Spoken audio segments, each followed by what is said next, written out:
go, here we go. You've been waiting for this. I love this guy, you do too. Well, spring cleaning season is here for many of us. That means it's time for a deep clean. And some of the dirtiest spots in the house are the places that we forget or we neglect to clean. Here with his tips and hacks, give it up for the laundry guy, Patric Richardson, everybody. Hi, buddy. Hey. I want to ask you something. We brought this up. I became obsessed. The New York Times fed an article to me about house burping, yeah. Or as the Germans call it, lüften, which I love that word. What do you think that's opening the doors and windows in the winter? What's your stance on this? It's great. It actually, I mean, if we use toxic cleaners, it's great because, of course, it eliminates all of that ick.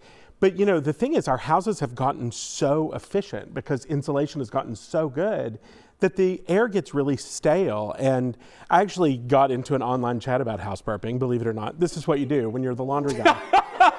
And in Germany, it's actually in your lease that you have to do it. Yeah, I learned that. Right, isn't that amazing? Yeah. And it's great because it actually brings like ozone in, and I'd do it even, well, until it gets like 20 below, and then Ross would die if I was like letting the heat out. But up until that point, I do it all winter, and the house feels different. It does. After like 5 minutes. Yesterday, I lüften my butt off. I had all the windows open. Colin had the dog. He brought him home, and I'm like, it smelled as fresh as a rainforest. Yeah. Okay, let's get to spring cleaning. Where are we starting? We're going to start here, and these are all things that maybe you don't even know that you should clean them. Okay. The first one is the switch plates.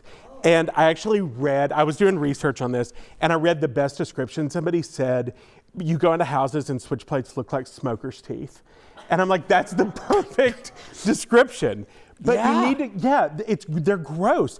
So you need to spray them, but there's a trick. You cannot spray directly on the switch plate because normally there'd be like outlets here, and we don't want to spray rubbing alcohol. Yeah, we don't need a Jason Show viewer turning into a Warner Brothers cartoon character. Exactly. So you want to spray the towel. This is rubbing alcohol. And the reason we're going to use rubbing alcohol is because it dries so quickly, and you can actually do it on the switch plate. I mean, I took this one off to clean it, but you can do it on the light switch. You don't have to take it down. You know what? I never thought about the germ content on switch plates. Yeah. How many times a day do you touch it and it's like a remote control in a weird hotel room? You know what I mean? It's like, Yeah, so you need to wipe them down, and you should do this at least twice a year. It's really great. I mean, if you do it more often, but at least twice a year. Rubbing alcohol. And rubbing alcohol because it dries really quickly, and it's antibacterial. Okay, next. Clean your cutting boards, and actually vodka on your cutting boards, which we've talked about many times. But a couple times a year, you need to like oil them. Okay. And you can buy oil at, the hardware store, or you can buy it at like a cooking store or whatever. But you want to oil them because it actually makes them impervious, so that the next time you use raw chicken, it can't sink into the cutting board. Oh. It stays on top. And like I love this one because it actually has antibacterial essential oils in it. But you can even use just mineral oil that you get at like the grocery. And now I'm so freaked out about microplastics that I've switched. But then I was worried about the wood boards because I'm thinking of the raw meat on there. But if you do the oil, I shouldn't worry about that. And then in the interim, just spray them with vodka. Like when you're cooking, just spray them with vodka as you go. But a couple times a year, oil them down. I'll have to go to the store. I don't have any vodka in my house. But Right. That joke was for the staff. That was for the staff. Yeah. Okay, what else? This is when you need to vacuum under the washing machine. So you want to vacuum under things you can't move. Like some appliances you can move, but some you can't. Yeah. And you can't move the washing machine because it's hooked to the plumbing, and you don't want to pull it loose. So, but you may have dropped a piece of jewelry or Legos or something under there. So you take a piece of cheesecloth and you put it over the end of the vacuum with a rubber band, and then when you vacuum, like you're not going to pull anything in it. So like if your diamond earrings are under the under the washing machine, that takes care of it. Oh my goodness. This is called cheesecloth? It's cheesecloth.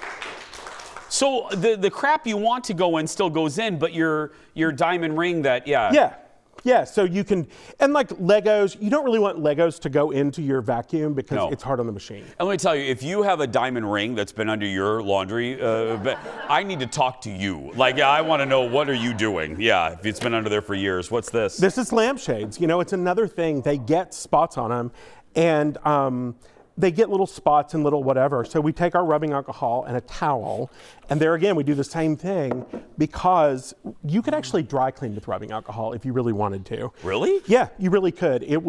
It's such a solvent, it would work. But you go on because lampshades are usually fabric. Yeah. And if you try to scrub them, you'll run into problems where you'll leave like a ring or a mark. Yeah. So rubbing alcohol and lampshades. I've never thought about cleaning my lampshade. Yeah. And it gets all dusty and stuff, so okay. Right. And then this is my favorite trick of the season. So these are those like cheap gloves you get at like the gas station or whatever. Yeah. And they're cotton, so you have to wash them first. You can now spray this with rubbing alcohol, or you could use dish soap, and you can clean your light fixtures. Or if you have mini blinds, you could stick your fingers in the mini blinds and clean them. Aaron said, that's witchcraft. That's, oh, wow. Yeah, and so these are like super cheap. I got a package of 6 of these for $3. And like you can clean anything that's like really hard to do. And as long as you use something that's skin safe, like I'm okay. Like I have like a wrought iron storm door, and you can get the little grips with that. That is, okay, we have one more, plus Patric's going to be answering your questions when we come back. Back in a moment, everyone. Stay with us. The Laundry Guy. Follow on social. Visit his store, Mona Williams, at the Mall of America when you come to see the Jason Show here in the Twin Cities. We're back talking all things spring cleaning and some house hacks. I just got to ask, I'm just kind of curious. These are weird items we have sitting here. We have a shaving cream, a grapefruit, and bread. Yeah. And a mess that you told me not to clean up. Well, I didn't want you to get it. I didn't want you to get it on. I mean, I could get it out of your suit. Yeah, you could. But I don't want to fool with it. Okay. No, these are like household things. And I was actually thinking if you were traveling and you didn't have your normal cleaning kit. Yeah. Like you were an Airbnb. Yes. These things would all work. Okay. So this is a great trick, and it's great for the carpet. It's great for the dogs. If you have accidents with the dogs, this is awesome. Shaving cream. I sure do, Elliot. Go ahead. Yeah. Okay, Elliot's so cute it doesn't matter. He's cute until he poops on your rug. Then he's not so cute. Yeah. Well, once you have shaving cream, he'll be cute all the time. Perfect. Yeah. Okay, so what you do is you actually just put shaving cream right on the stain and let it sit. And after about 10 minutes, take a wet towel and wipe it off, and the stain's going to go away with it. Okay, I'm going to get all sciencey up in here. Yeah. Why? What is it? Because you explained it to me about hand soap, which has changed my life. I use hand soap anytime I get makeup on my collar. What is it about the shaving cream? So what is actually happening? It's really the foam that's doing the heavy lifting. But the reason that shaving cream works better than other foam is because it's meant to not like break down. Like if you were to use like dish soap and make foam, it collapses immediately. But shaving cream is meant to stay foamy on your face. So it's the foam, and the foam is actually, all it's really doing is as the bubbles pop, the stain is coming up into the foam. And that will, all kidding aside, for all of my pet lovers out there, that would work on when they have a little accident in the house? This will totally work. I mean, oxygen bleach, of course, is always going to be my favorite. Yeah, for that. Because, it's cleaner. I mean, shaving foam is clean, but oxygen bleach is cleaner, but you don't always have it. No, you don't. So okay. This you could always use. That is crazy. Okay, there we go. Half a grapefruit. So this is actually a new hack for me. I just learned this. I have forever cleaned my sink with a lemon and baking soda. Yeah, you've said that before on the show. Yeah. So I found out you can actually clean your bathtub with a half a grapefruit and salt. Because grapefruit is so much more acidic than a lemon that it will cut through soap scum. So you just take this, and this is actually going to be your scrubby. It's salted. This is actually salted, and you just scrub your tub with it. And then rinse it off. Yay. I mean, it's fantastic. And the other half is breakfast. I was just going to say, that's what I was going to say. Actually, my other half would go in like a Greyhound. Or yeah, or the other half would get some sugar on it, and then I'd eat it for breakfast. Okay, well, yeah, whatever. Yeah. Okay. You're killing me with this one. Why is there just pieces of bread sitting here? Okay, so this is one of my favorite tricks when you're cooking. And the reason that I chose this is because it's something you can do in the moment. If you have painted walls or painted finish and you're cooking and you get like spaghetti sauce on it, you take a piece of bread and dip it in half and you use it to wipe it off. And the reason that it works is because it won't wreck your paint. I'm so proud of it. I'm not gonna lie. I'm laughing because and that'll get it right off. That'll take it right off and it won't mess up the finish. So it won't ruin the painted finish of your walls, like if you're making spaghetti sauce and it splatters, or like if the kids spill something. And you always have bread on hand. Always. Yeah. And then especially stale bread, a good use for it. Yeah. I got it because you said something in the last thing I got it. Do you just dream about this stuff? I mean, do like some people have visions? Like I think of like TV segments. Do you just lay in bed and instead of counting sheep, you just think of cleaning tips? Yeah, I do, and I think of like things to make it easier. Yeah. Yeah. Like you thought, the glove one. Yeah. I just dreamt that up. Yeah. Dolly Parton writes music. He thinks of cleaning tips. I got to tell you. I love it so much. Patric is sticking around. When we come back, hundreds of you submitted questions for Patric on our socials. We'll be answering a smattering of them when we return, right after this. Follow Patric on social.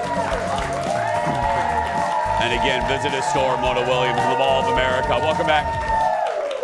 It's time to pick Patric's brain, or we call it Stump the Laundry Guy. We posted questions on the Jason Show Facebook page asking for your laundry questions. You ready? Yeah, let's Here we do go, it. buddy. First up, Leanne. Howdy, Leanne. She writes, hey, Patric.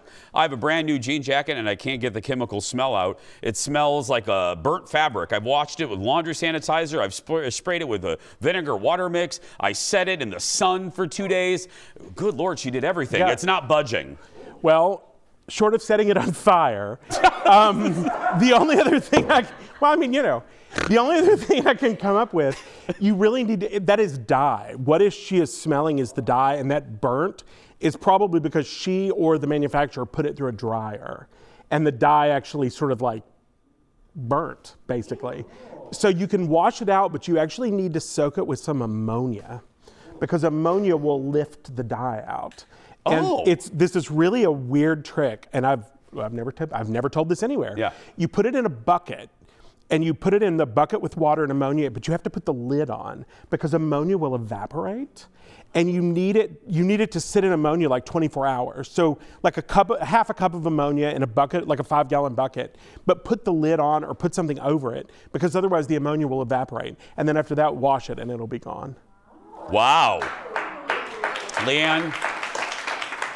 Leanne, by the way, that tip is going to cost you $50. That's right. So go ahead and Venmo us right now for that one. Worth it. Let's go to Janny? Yeah, Janny's next. She wants to know, how can I freshen towels? I use very little detergent. I do an extra rinse. I don't use fabric softener or sheets, and they still smell musty. Okay, first of all, she clearly watches your show, and I love her for that. Yeah. Because little detergent, no fabric softener, no dryer sheets. She's my people. Yeah.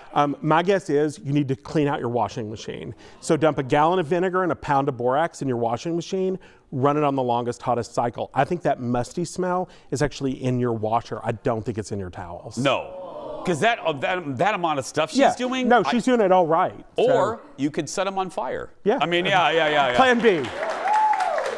Remind people, because youngins probably don't know, what's borax again? Borax is, it's boric acid. It's actually mined. It's like salt. It has the kind of the texture of salt. The thing is, in the washing machine, it will break down. But the reason you use it in the washer is because it actually, as it breaks down, it scrubs the drum and it scrubs all that extra detergent out. Yeah, my grandma uses it all the time.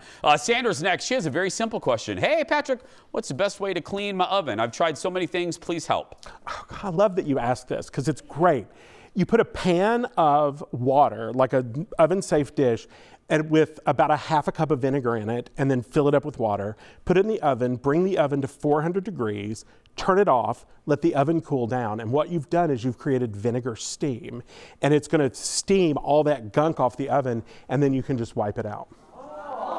There's actually a new oven that just came out that has a camera in it. And so it has no self-cleaning feature because the camera can't survive that heat. And they actually put a tray in the bottom. So on the bottom of the oven, there's like an indentation, and that's what it's for, is for the water and vinegar. So, I mean, manufacturers are picking up on that trick. Did you dream up that one? I dreamt up the tip, but I didn't dream up, GE. Yeah. They followed me, I guess. Jan is next. Hi, Jan. She says, hey, Patrick, I have my great-grandmother's wedding dress and detachable lace collar. She was a seamstress and made it. Her collar was stained, and I would love to clean it and wear it. What's the safest way to do that? Oxygen bleach. Just oxygen bleach in some hot water. I'm guessing it's yellow because it has just oxidized over time. When you put it in, be prepared because it's going to be dramatic. After about 20 minutes, it is going to go back to white. So if you think it's sort of creamy beige, surprise, it's white, and you're going to see it because it's going to go back to its original color. And when that happens, will you send that to us? We want to see a video or a picture of that when Patrick's here next time. Yeah, Jan, send that to us. Okay, Kim's next. Here we go. Okay. Hey, Patrick, how do you keep sweatshirts and hoodies from pilling in the washer? I usually air dry them and have only put a particular one in the dryer once, and it's full of lint balls. It's the tumbling. So shorten the drying cycle, or shorten the wash cycle, and if you put them in the dryer, shorten the drying cycle. But what you can do is you can put them in a mesh bag and then put them in the washer, and then they won't tumble as much. But now that they've got the pills, you can take that off with like a cheap safety razor. You can just shave them right off. Yeah, and again, you always say, use the short cycle on all, no matter how big the load is. And pilling is one of the big reasons. You want the short cycle so that they tumble less and you don't get pills. Next is Kay. Hi, Kay. She writes, how do you clean rugs with rubber backing? I put them in the washing machine and wash them on the express cycle. You need a front loader for this. I should tell you that. If you don't have a front loader, go to a laundromat or go to a friend's house. You need a front loader. Just wash them like normal and hang them to dry. The rubber cannot go in the dryer. It will crack and break down. There we go. One more. We have time for one more, Jeff? Yeah, we have time for one more. Nope, we don't? He already answered that. He sure did. Give it up for Patrick, everybody. For more laundry advice, follow him on social media or head to his website, laundryevangelist.com. And when you're visiting the Twin Cities, stop by his store, Mona Williams, at the legendary Mall of America. We'll be right back. That was great, my friend. I'll eat this for lunch now.